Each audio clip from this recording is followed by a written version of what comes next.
When we think of trade wars, we picture fights over things like steel or cars or maybe lumber. But what about a war fought over garbage? Yeah, you heard that right. Today, we're going to dive into the absolutely wild story of how literal everyday trash nearly created a massive crisis between the US and Canada. Okay, so for decades, you've got these two neighbors, Ontario and Michigan.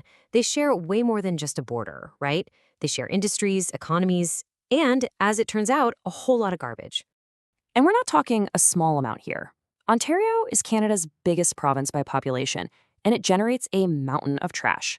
Like any huge urban area, it's facing a serious problem. It is quickly running out of places to put it all.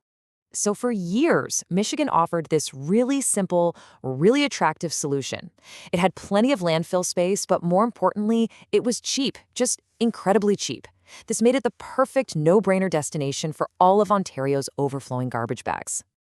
And this is where things get interesting. For a long, long time, this quiet little arrangement worked just fine. But then, in 2025, the whole thing gets thrown into absolute chaos, sparking this huge diplomatic and economic firestorm.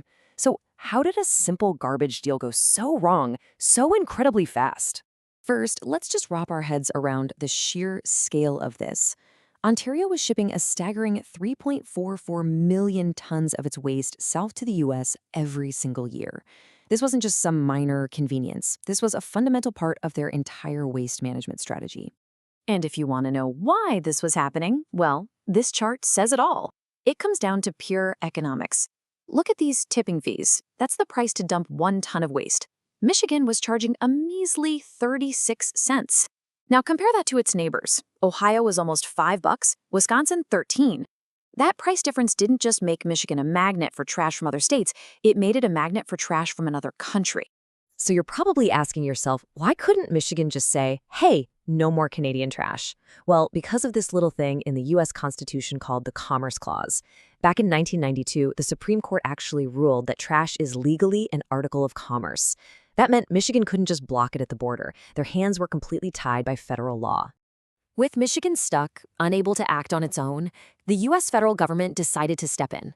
On February 1st, 2025, the Trump administration used its power over international trade to do what the state couldn't, and they lit the fuse on this whole conflict. In their weapon of choice, a law called the International Emergency Economic Powers Act, or IEEPA. They used it to slap a massive 25% tariff on all Canadian municipal waste, specifically the stuff that falls under Customs Code 3825.10.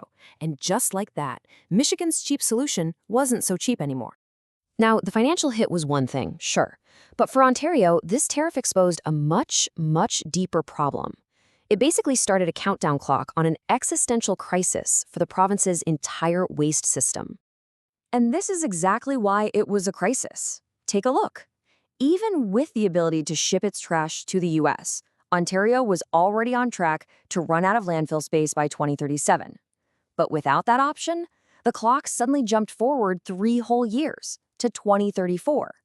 The tariffs had just vaporized a huge chunk of their waste strategy overnight.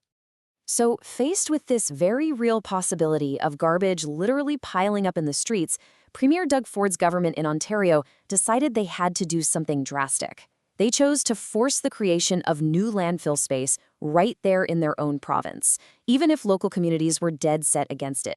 That move was called Bill 5. You can think of this thing as a legislative bulldozer. It gave the provincial government the power to just steamroll the normal approval process, override local opposition, and it specifically pointed to a new landfill in Dresden, Ontario, and said, you don't need a full environmental assessment anymore. They were in a serious hurry. Meanwhile, back in Michigan, state leaders had been trying to pull a different lever. Their thinking was, okay, if the Constitution says we can't ban the trash, maybe we can just make it so expensive that nobody wants to bring it here. They proposed hiking that tipping fee from just 36 cents all the way up to $5 a ton. Building new landfills was a long-term solution, though. Ontario felt it needed to hit back against the U.S. tariffs right now. And what they did next escalated this garbage fight into a full-blown trade war. Ontario decided to change the battlefield. They weren't going to retaliate with trash. No, they targeted something the U.S. desperately needed from them, something arguably even more essential: electricity. And here's what they did. Premier Doug Ford's government announced a 25% tariff response charge on all electricity that was being exported to the United States. A 25% tariff for a 25% tariff. The message was unmistakable. It was a clear tit-for-tat retaliation. And the impact was huge, and it was immediate. This new charge was costing American households and businesses in states like Michigan and New York up to $400,000 every single day. The message was received loud and clear. You tax our trash, we tax your power. So let's just recap how quickly this all blew up. It all starts in February 2025 with the U.S. tariff. Just 1 month later, boom, Ontario fires back with the electricity charge. By June, Ontario's passing emergency laws to build landfills. The whole situation was just spiraling until a completely different branch of the U.S. government stepped in to end it. And then, in February of 2026, the U.S. Supreme Court made a decisive ruling. They basically said that the IEEPA, this law meant for real national emergencies, was being used improperly to justify these tariffs. So they struck them down. And just like that, the Great Garbage War was over. And you could almost feel the collective sigh of relief on the U.S. side of the border. This quote here from Michigan Congresswoman Haley Stevens, it really captures that feeling. For all the people and businesses caught in the crossfire, this decision was a welcome return to some kind of normal. But here's the thing. Even though the trade war was over, the truths didn't erase what everyone had just learned. This whole conflict acted like a giant stress test, and it exposed just how deeply dependent each side was on the other for essential services, and how quickly that mutual reliance could be turned into a weapon. And that painful lesson gave rise to this new strategic idea on both sides of the border: infrastructure sovereignty. It sounds fancy, but it's a really simple concept. The goal is to rely less on your neighbors for the things you absolutely need, like dealing with trash and keeping the lights on. Both Ontario and Michigan decided they needed to be able to stand on their own 2 feet. So while the tariffs are gone and the garbage trucks are rolling again, the fundamental problems, Ontario's lack of landfill space and Michigan's desire to stop being a dumping ground, well, they haven't disappeared.